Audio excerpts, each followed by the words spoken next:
Welcome to the Active Hub podcast. Conversations to motivate, inspire, and encourage you on your movement journey. I'm your host, Ricky Bolmers. And I'm your co-host, JT.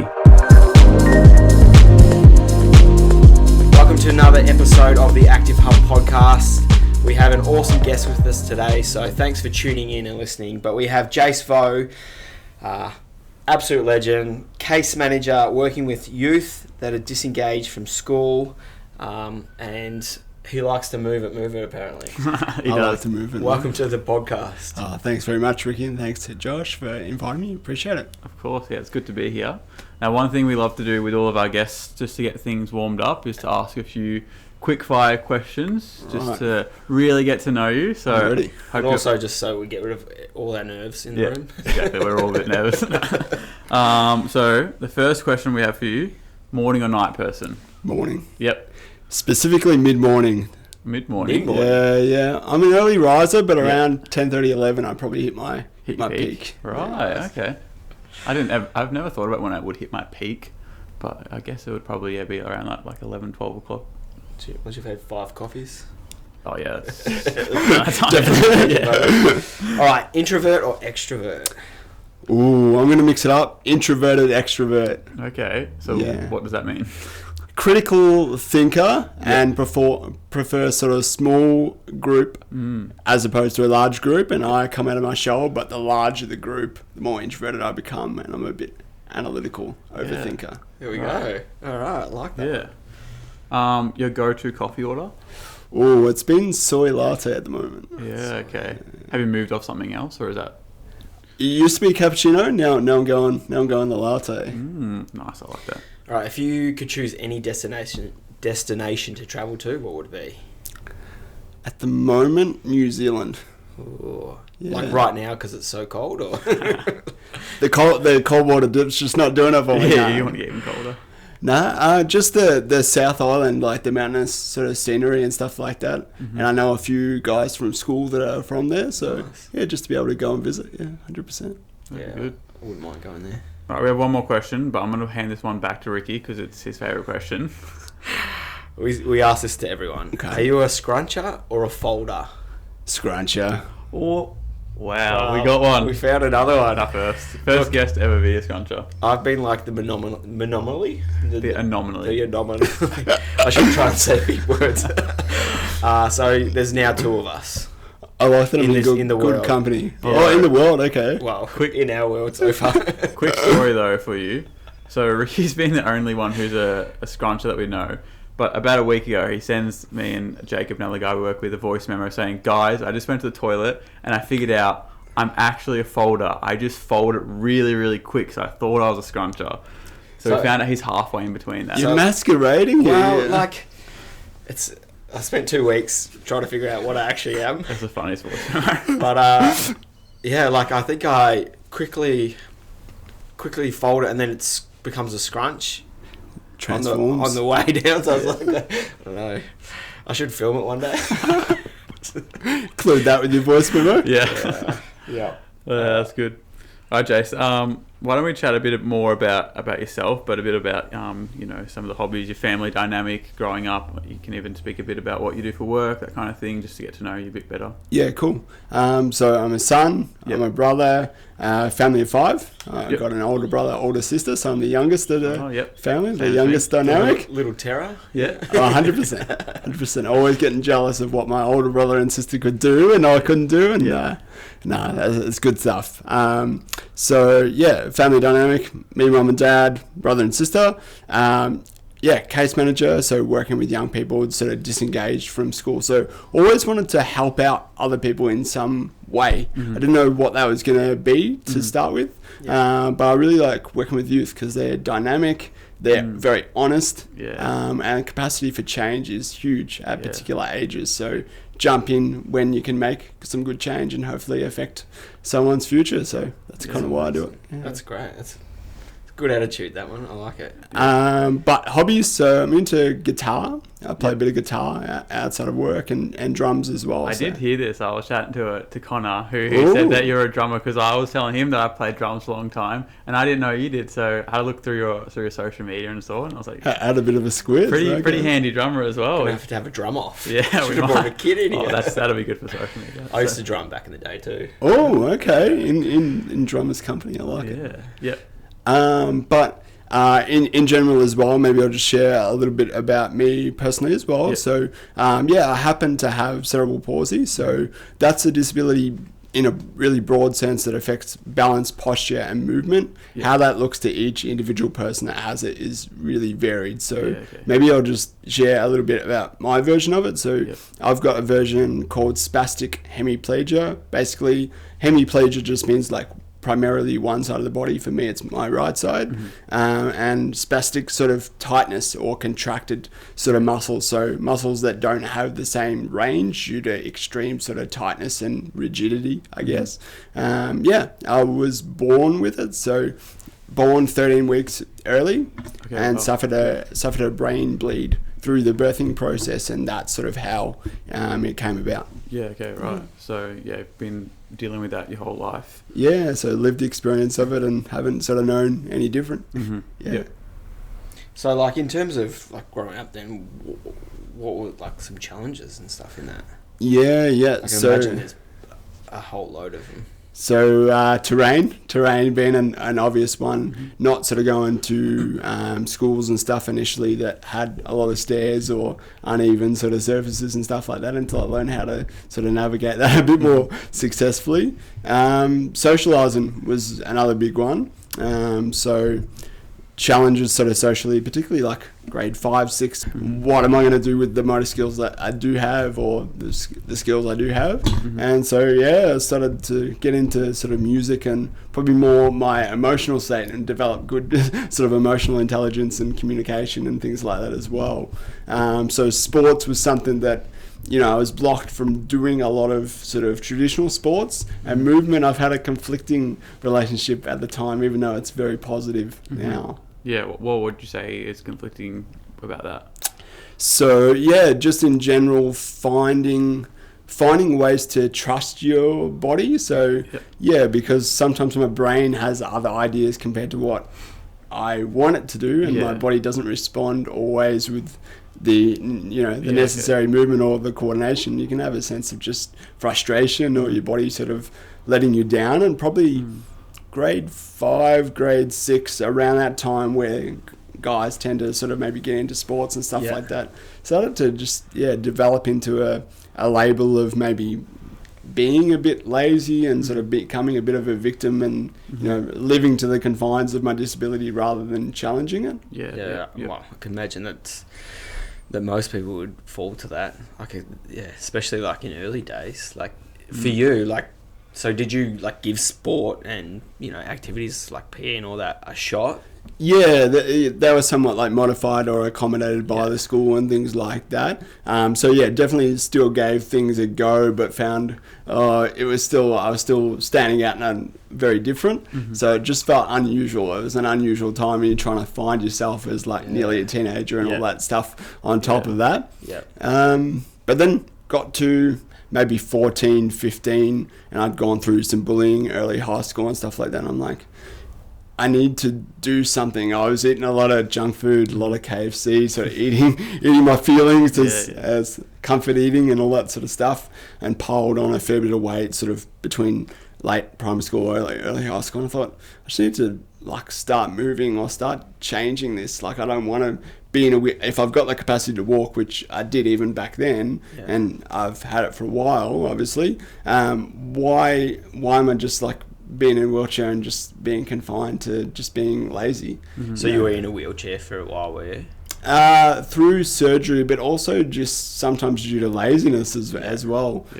Sometimes it was genuine reasons through like recovering from different surgeries, and other times I just couldn't be bothered walking because it took a lot of effort.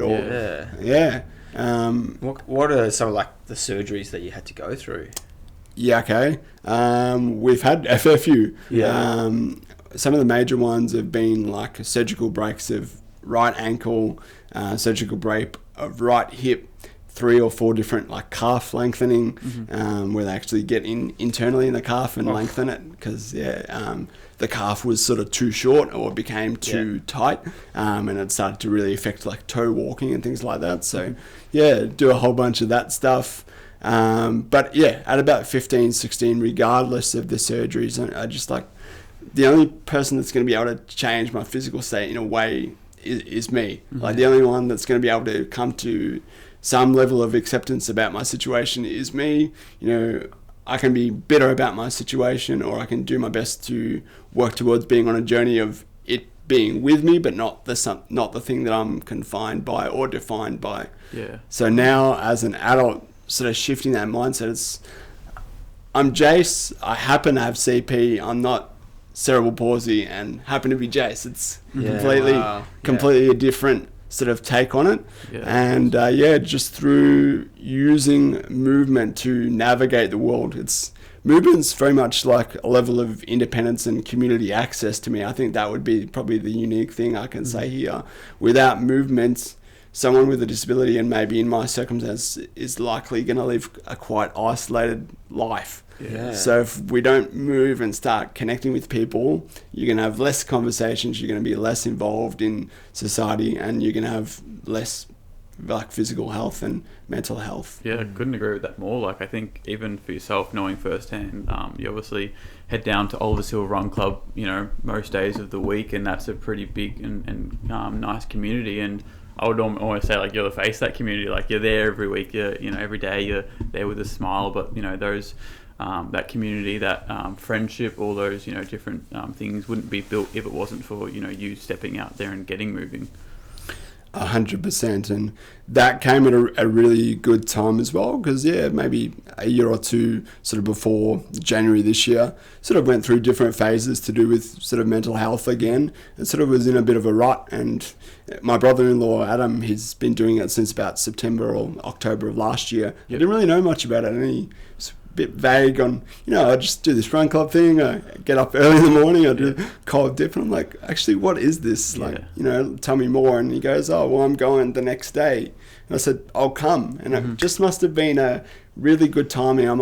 I felt really at peace with saying, I'll come. I didn't need any convincing at the time. I just really wanted to get back to more positive mental health through movement and physical discipline and all of that. And been going ever since. So what was that first day like for you? Do you remember? Really good. Yeah, just the level of acceptance that you get in a community like that, and just everyone supporting each other through their movement, whatever that movement is, whether it's 500 meters, a kilometer, half a marathon, a full marathon. The distance didn't really matter, and it's just everyone's there, based on their own movement and wanting to better themselves. And what Connor has done with that community and others there. One of the big things he's probably done is destigmatize disability. He probably doesn't realize that. But being able to show me on the camera and show awareness of disability, that might inspire someone that does or doesn't have a disability, but it's creating an awareness that whatever your movement capability is, you can still do it. So whether it has a flow-on effect, I hope it does. Yeah, I think it definitely would. Like you said, you're not defined by your disability. You're Jase, and I 100% would agree that at the run club, that's how I see. You're just Jase, the guy who goes there and gets it done in the morning. He gives everyone a fist pump and's got a smile on his face. So, yeah. So, just going back to the actual condition that you have, does it get worse as you get older, or does it remain the same? I know you said you had a few surgeries stuff, but what does that look like? Very interesting question, and I think for different people you might have a different answer. Traditionally, it's not progressive, so once you have a level of brain damage, however that occurs, that's going to be pretty static unless you have another trauma to the brain. So traditionally, it's not supposed to, the disability itself is not supposed to get worse, but you can have something called post-impairment syndrome, so like wear and tear on the joints and sort of aging that's advanced. So I get things now like arthritis and different things in the joints just due to, I guess, the nature of and the angle in which I'm moving, and over time that's going to play a role on your body. But I hope I don't go from where I am now to not being able to walk. The idea is, as long as I'm keeping mobile and doing things that I think will help, I really want to keep the state I've sort of got, or at least work towards that. Yeah. So do the muscles keep growing on that side? Like, what does that look like? The muscles are traditionally shorter and thinner for me on that right side, due to, I guess, even going to the gym not being able to get the same range. So they're sort of narrower and smaller. Even if strength-wise, there can be discrepancies there as well. But you can still grow muscle and strength. And being able to sort of, my right arm used to really like curl up a lot, and through sort of using dumbbells, playing guitar, and doing a few things, like it straightened up a fair bit. So you definitely can make improvements, and same with the right leg as well. It's just they're incremental, so they might not be mind-blowing all the time, but you definitely can sort of make improvements. And how long have you sort of got into the gym and been working on it? Yeah, so I probably started maybe 16, 17, but I was saying to Connor, I used to be the infamous just do biceps all the time, just arms. I had no idea what was happening. Sounds like everyone else. Go there, get a quick arm pump, take a picture, go home, you're good to go. That was pretty much me at the time.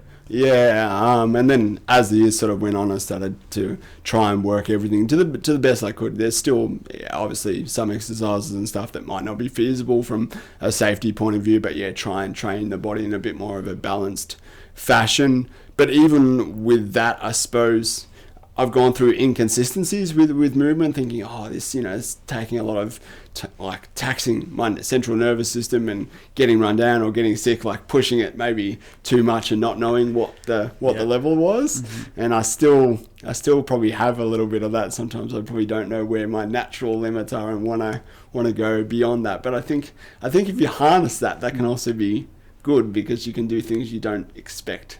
100%. Yeah, I think for sure. Like, if you don't push past and know what what jumping over that line looks like, I guess you don't know what your limits are, and you can't grow what your limits could be. So that's awesome. That's really cool. And that's something. So regardless of sort of any physical achievements I do now, it's not so much about the number. It's pushing the reality or the bounds of what you think you either could do, but you're not sure. You're sort of tentative. You might be like just on the cusp of what you think might be possible, but you're still not sure. It's just that excitement of achieving something that you're like, hey, I don't know whether I can do this, and that's half the thing is pushing it to a point. And you're like, I actually did do it. And I suppose one thing, going back to Oliver's Hill, it sort of taught me is trust in myself. So whether I set different achievements, when I think about doing those achievements, I'm not thinking about the chatter of the outside world or different things that are bothering me in my personal life, or worry of different sort of situations or conditions. I'm just focused on being present. So that's one thing I suppose movement has also taught me as well, is sometimes movement is harder for me, but on the flip side of the coin, it's like it's harder for me, so I'm putting more concentration in, meaning I don't have time to think about some of these other things, and it just allows me to be in that moment, in that challenge, in that mindset. Yeah, that's really cool. That's awesome. Before we get into some of the stuff that you said where it does really, push you beyond what you thought, do you think you could talk about some of the things, in everyday life that can be like more challenging for you, that, someone else, might take for granted, that, you have to deal with? Yeah, sure.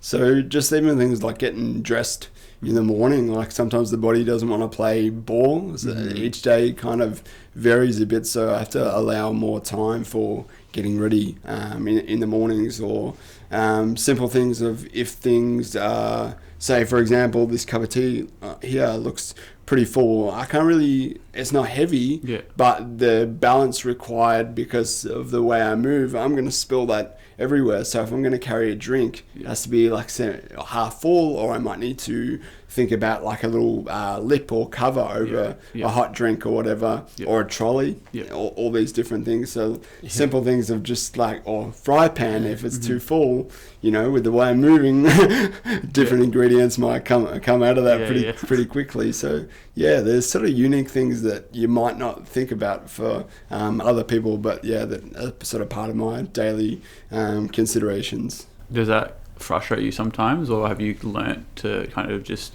be patient with it and deal with it? Because I can imagine, like, you know, if that's something that other people would have to deal with, it would become quite frustrating sometimes. Both. So I'll be honest. There's some elements of frustration there, depending on sort of the day and time and things like that, and what's going on. But I think I've always been pretty determined as well, and I'm starting to get to the point, sort of as an adult, where you're just curious. So if you can't do something one way, you just try a different way, or be accepting of help as well. So throughout my life, I've needed more help to either do physical things or to navigate, but learning to be okay with help. I could imagine that one being hard, like the help. How many frying pans have you broken though? And teacups have you broken over frustration? So frustration, not so many. Not a lack of your body not wanting to agree, but this is an interesting topic because sometimes in this situation, family-wise, my family have been very risk-adverse, so sometimes I've grown up in an environment where my parents have done a lot, and this is probably something I want to work on, is more the cooking skills and things like that. I'm sort of not mastering, but I'm getting comfortable with the physical elements and navigating the world and socializing. Maybe one thing aside from the movement is cooking a bit more and developing those skills. What sort of stuff can you cook for yourself now? Basic, very basic. I can use toaster. I can maybe do a pasta, fried eggs. Look, we're on the basic. Are you a pretty like bland eater, or would you say you like something that's more, you know? No, I like something that's a bit more tasty, and that would be something that that is something that I'm like, oh well, I cook something, I put effort in it, but it tastes like absolute rubbish. I'm like, dang, let's go Uber Eats. I'm not a great cook either. I'm pretty like basic with my cooking, so I'm a good cook. I do a lot of cooking at home. Look, I have cooked some pretty rubbish stuff. I hate recipes, and I don't use recipes. And I'm very defiant for recipes. My mother-in-law is a recipe person, and she's like, you can't bake a cake without a recipe. So every cake I bake is without a recipe. I can do it. And the ingredients change every time. And look, my hit rate's probably 90%, but sometimes every now and then. Yeah. So what would be like the ultimate dish you'd love to cook? My mom makes a good combination pad thai, and it's very, very tasty. Wow. And that's something that has been a staple for different like birthdays and things like that. Maybe that. Pad thai's good. All right, let's get into a couple of the big achievements that you have been able to accomplish, ones that you've really pushed through that barrier of not knowing whether you could do it. So fill us in if there's any more, but I know obviously quite recently you did the half marathon up and down Oliver's Hill. For those who don't know, I think Ricky, you got the stats on what Oliver's Hill actually is. So. Hopefully they're right. I did. I mean, we walk up it all the time. We were like, what's the actual statistics of it?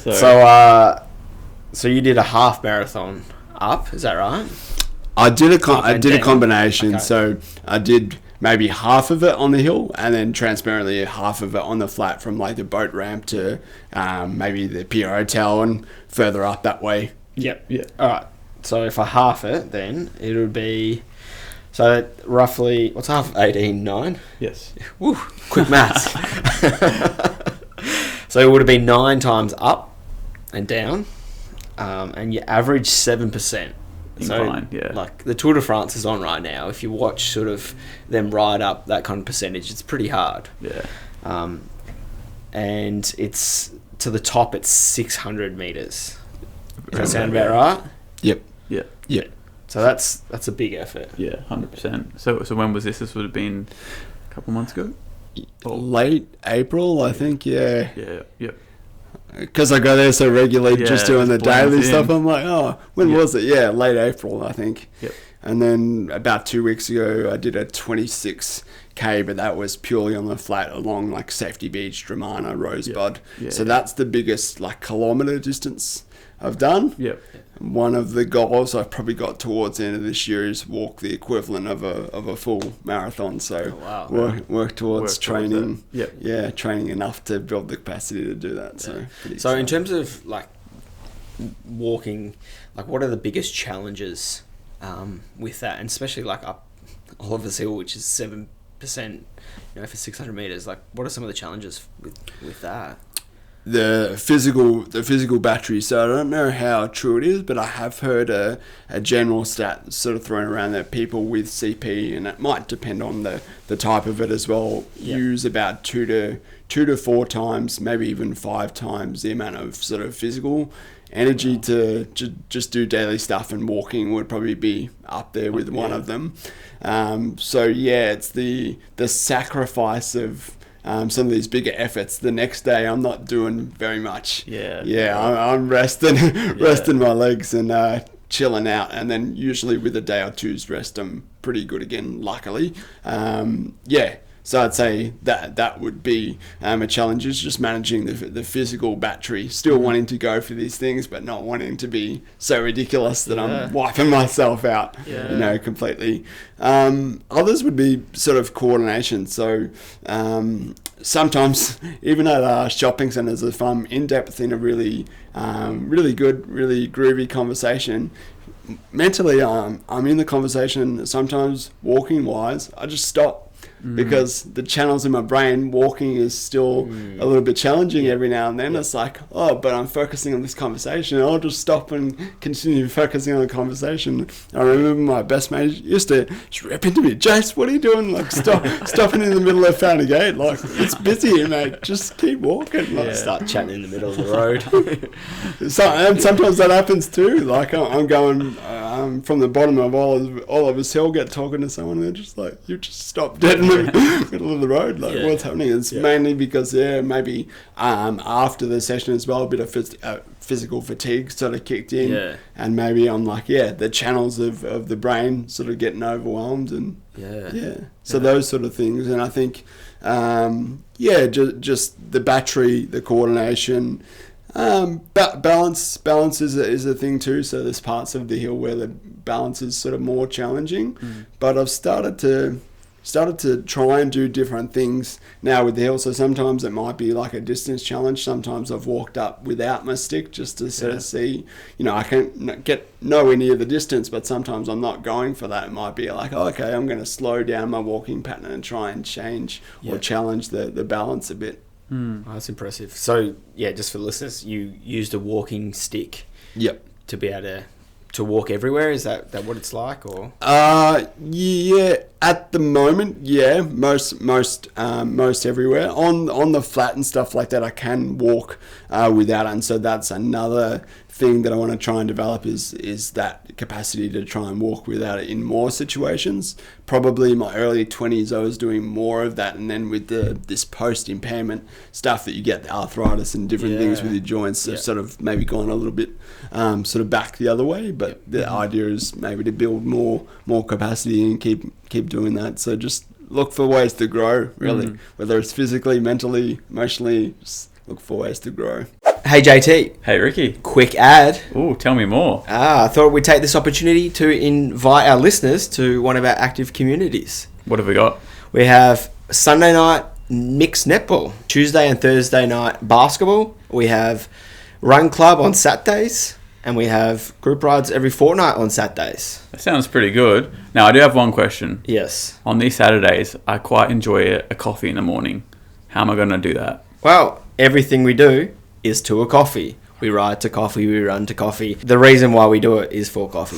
Perfect. Sounds now, good. we'd love to see you down at one of our active communities. If you want to get involved in one of them, you can head to the Active Hub on social media or check out our website. We'd love to chat to you as well. We'd love to have you down at one of our active communities. Join us for a coffee, a conversation, and a bit of movement.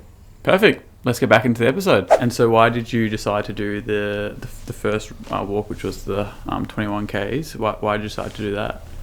Originally, it was going to be 18. I kept saying to everyone, I'll try 18, and if I can keep going, I'll do the 21. And then maybe a week or two out, I'm just like, why do I want to do 18? Well, let's just try half. I felt like if I had 18 in my mind, physically, if I still could have done more, because I would have kept saying 18, I just would have been happy to stop there. And so I don't know, I just thought, okay, let's actually see if I can do a half. And again, it wasn't maybe so much about the number. It was in like a way of saying, yes, I've completed a half marathon. That was part of it. But it was around the trust and discipline, and sort of the wanting to push myself mentally. What happens? I was speaking to someone about this on the hill this morning.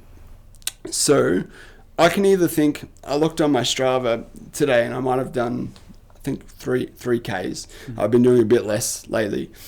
So I can look at my Strava and think, compared to other people that run, and I don't run, I walk, they're 2 to 3 times quicker than me on average. And I can be like, bloody hell, say a 2 kilometer, this might take me 22, 23 minutes, something like that.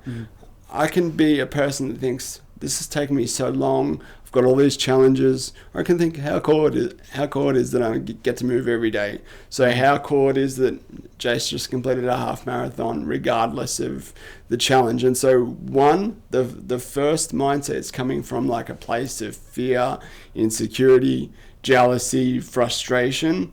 And with that mindset, it'll paralyze me to the point where I just don't want to do even a 2 or 3 kilometer walk, because I've already developed a mindset that's just going to send me down a dark path. Or I can be like, I still get to move every day regardless of what that challenge looks like for me. And I'm grateful that my body allows me to move even if it's difficult. And it's something about it being even more challenging for me that kind of makes it even more worthwhile. Like I'm okay, this is actually relatively hard, and other people can see that it's relatively hard for me. And there's something that's cool about that, to just push to a point where like my body isn't necessarily designed to actually probably do this stuff in general.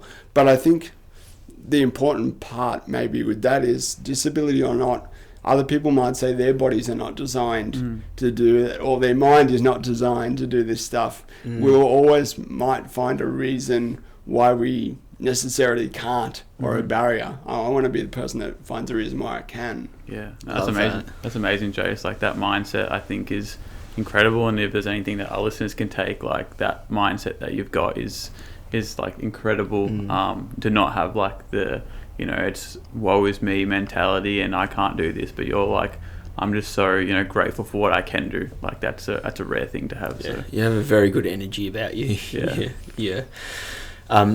One thing I want to ask is something that I say is like, and I want people to experience the joy of movement. Is that your experience? Is movement a joy for you? Do you find, and have you always, or will you? I definitely do find joy, but I've learnt to probably find joy by building the physical capacity to make it easier, I guess, in my situation. So over time, I guess the amount that I'm able to walk has grown. And I guess what I was saying before about the concentration it takes and the focus, it's maybe taking a bit less concentration and focus. So I can have conversations, or I can start to take in little details. Sometimes when I'm on the hill, I am a little bit more focused on the balance, the stability, the coordination. And someone will say, hey, isn't that a beautiful sunrise? But I've been like so focused on, fuck, I was just about to fall over here. Like, I just want to keep my balance. Like, I probably had 2 or 3 stacks prior to that. And I'm like, that is a nice sunrise. So, yes, I do find joy in it, even though it is a little bit more challenging. But I think through practice, and I think through developing a discipline, that movement is something that is good for you mentally and physically, that you start to develop that joy. I think movement sometimes for everyone can be not joyous, but it depends on the context, and I guess how much we practice the movement as well. And so we talk about Oliver's so for our listeners, Connor was our first guest episode. So if you want to learn a bit more about Elvis Hill, you can go listen to that. But a little bit of context. So you go there pretty much every morning, is that right? Most mornings. And now you live how far away? About 25 minutes, half an hour. Okay. And so like you're saying, it takes you a lot longer to get ready and stuff like that. So Oliver's Hill Run Club starts at, what is it? 5 o'clock. 5:15. Yeah. So what time do you actually have to get up? And what does your morning look like? I've been getting up just before 4. It takes a half an hour to drive there. If I leave it any later than that due to sort of a bit of extra effort to get ready and things like that, I'll be late. And I was very, very disciplined, going a few months even earlier than 5:15 to get in some extra laps. Yeah. Sometimes at the moment I've been prioritising sleep, which I think is quite a rational and good decision at times. So around just before 4 is a sort of a good time to be able to get there on time. Are you used to getting up at 4 now, or like is it hard? Or it was hard initially. Now I'm pretty used to it. Yeah. Now I sort of wake up before an alarm. Yep. Oh, that's good. Yeah. I find it so I don't know.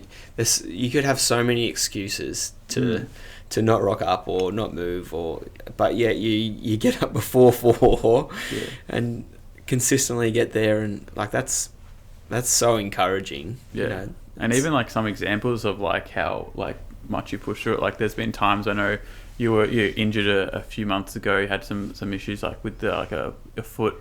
And you still just rocking up just for the community. Like you still just came and just waited down the bottom of the hill and just came to chat with people. Or there's been times where you've been late, but you still rocked up there just for the 20 minutes of the end, just to still get a few steps in and to chat to people. Which is like, I'm like, that's like, if I woke up 10 minutes late, I'd be like, oh no, I'm not gonna go. But like that's incredible that you still push through that and still choose to show up. And I think that just goes to show, I guess, the type of people that are in that community. Like, it's been probably shifted my life a fair bit, and the people that I've met and just how genuine they are. And like even if I get to see them as well as get the movement in for that 20 minutes, to me it's worth it, because it starts the day well. There's lovely people down there that are just really encouraging to everybody, not just me. So do you want to speak a bit about not only some of the people there, but if there's any other people in your life who have been a big game changer for you? So obviously, people at the Olivers Hill community and things like that. But then my brother-in-law has been a big sort of type of mentor in my life. So different things that I've sort of gone through with my disability, being someone that I can maybe chat to about the mental health impacts of that. But I've also had a lot of female sort of role models and stuff. So integration aids, sort of when I was in grade 5, 6. There's one quote that stands out that Lorraine, an old integration aid, used to say to me. She said, always focus on what you can do and not what you can't do. And I sort of have kept that throughout my life. And I think that's a really good base to start. If you focus on what you can do and what you're grateful for, the curiosity of what you can't do, you start to develop and go into that. But the base is always being grateful for what you can do in the first place. And then, because the opposite side, if you focus on all the things that you can't do, it will detract from what you can do. So start with that solid base of being grateful for what it is that you can do and the opportunities and things like that are in front of you and the things that daily life provides. And then from there, start to develop the curiosity. I wonder if I could just do a little bit more. I wonder if I could actually reach this thing that I can't do at the moment that I want to do. Yeah, perfect. Is that why you've gone into this role that you're in now? Obviously speaking to these youth who are disconnected from school. Is that one of the reasons that you've gone into that, having, being mentored and having great influences in your past? I would say it's a big part of it, that I've always had people support me and help me grow, and because of their age and wisdom and things like that, it's just sort of awkward to give back to them, because they will always have that extra wisdom on me and be able to be someone that I relied on, but I might be able to pay it back to somebody else. So yeah, I'd Yeah. say it's probably a big factor in why I'm doing what I'm doing. Yeah. Yeah. So can you explain exactly what that looks like in terms of working with these youth? Yeah, so schools will get in contact with us when a young person's attendance is less than 30% during one term or quite a number of terms. So they can be kids from 10 to 17. Young people that have had like a mental health, trauma, some sort of personal experience that have led them away from school, or just finding the school structure quite overwhelming. So there can be a variety of different reasons why they're disengaged, but schools get in contact with us because we can provide outreach and try and work out, I guess, what their individual reasons are for not attending school. Try and work out, I guess, their current situation, but help them, importantly, to try and get back into some form of learning. And a lot of that takes that trust, that mentorship that you were mentioning before, Josh, that I've had in my life. So maybe using some of the skills that people helped me with when I was younger, but using it in a different direction to get kids to sort of stay in school. Yeah, it's pretty powerful, and I'm sure that like not only like the kids' parents, but even the kids in the future would be so grateful for that, and are probably going to want to, you know, develop and tie into other kids' lives. So it's kind of like a rolling effect that you're creating. So that's amazing. That's good. You've obviously shared, you know, some amazing different stories and lessons and that kind of thing. I know that there's plenty that our listeners can take out of this, but is there some more that you want to, you know, share with people that you want to, you know, kind of get out there? Sure. So I guess just on like the disability advocacy side and things like that, like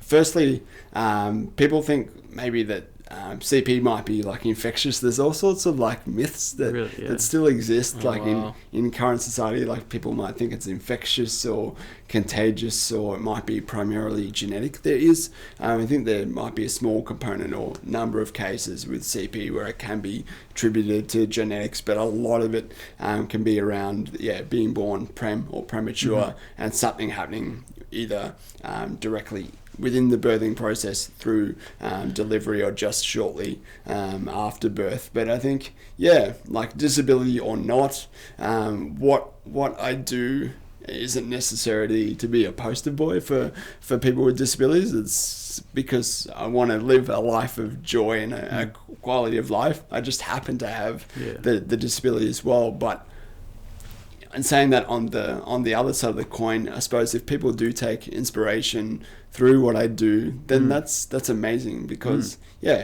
people have all sorts of challenges. Mine just happen to be sort of physically visible, but someone could have mental, physical, spiritual, emotional challenges. Mine are just something that you can see, but it doesn't mean that it doesn't affect me up here, and sometimes it has.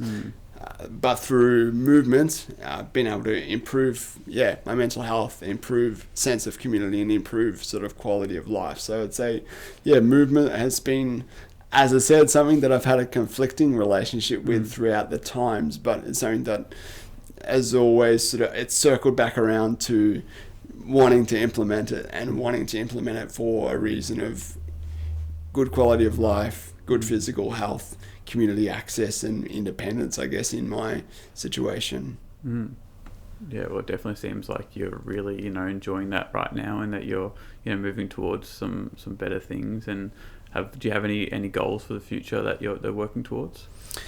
One is to, I guess, like look at the biomechanics of my walking, and slowly, like with my pace, for example, maybe over the next 6 months, I will have probably reached a ceiling of what I can achieve with how my walking style currently is. So I have a lofty goal of actually wanting to analyze like the walking style with going to different professionals and trying to actually start to retrain the brain. Like I can do some of this through movement and stretching and daily things, but it might be a bit more intensive if I actually want to sort of work towards changing it to start either jogging or get a faster pace, get smoother transitions. So I guess it wasn't until I started Oliver's Hill that I'm like, okay, like walking's challenging, but now actually how do I get quicker but still maintain safety, maintain balance, and shorten the duration of my lap times to start getting a bit of a quicker pace going. Yeah, that's cool. I like that. Like, you're quite an impressive person, I have to say. What, for yourself, what has been like the greatest thing, or like the greatest achievement that you've had? Like, what do you look back at and go, wow, I'm so proud of myself for that? I suppose there's not necessarily like a key thing that I can pinpoint. It's more the overall sense of that I've always had a determination. So regardless of what's happened in my life, I've always had like an inner determination. Sometimes I've been able to tap into it, and sometimes it's gone by the wayside and completely disappeared. But I've always been a relatively like happy, chirpy sort of guy inwardly, and being able to sort of spread that. And so I would say sort of the biggest achievement is just like positivity and sort of resilience, and being able to chat with people and share stories like I'm doing now, for the betterment of not only myself but others, and just be a simple guy that might have complex needs but live life simply, and just try not to let things bother you and just keep on keeping on. Well, we definitely feel the positive vibes in this room. 100%. So like, first of all, thank you for jumping on and being vulnerable, sharing your story, giving your time to be here. But I also want to say, like, personally, thank you for like being you. I've obviously met you at Oliver's Hill Run Club. I wouldn't have known you, but you weren't down there. And the person you are is someone who I really like look up to and aspire to be like. And like I said, the smile, the joy you bring every single day, the attitude you have is something that I'm very thankful for, because it definitely is something that I have to reflect on and try and be like. So thank you for not only being here, but thank you for being that person. And hopefully, like, for the listeners, they're getting this energy, and they're being encouraged by what you've said and what you're sharing, and like how you keep choosing to be grateful, how you keep choosing to look at things that you can do. Like, I love that little quote you had. What would be like a takeaway line for our listeners to take home with them? Just a little encouragement. It all starts and ends with decisions, and decisions come from the mind. So I guess it's just making decisions daily that work for you. Love that. That's really good. That's awesome. Great. Well, Jase, it has been absolute pleasure having you on. Thank you very like much. we said, like, so infectious with positivity, and we're really looking forward to seeing what else you get out and get done, and I look forward to high-fiving you when you've done this marathon. Yeah, definitely. But thanks for being on today, Jase. Thank you so much. Thank you, boys, for the opportunity to jump on and to be a part of why movement's so important. It's a really vital message, and to be able to share part of my human story with not only yourselves but your listeners as well. So thanks, Ricky. Thanks, Josh. Thanks, Jase. Thanks, Jase. Awesome. Thanks, listeners.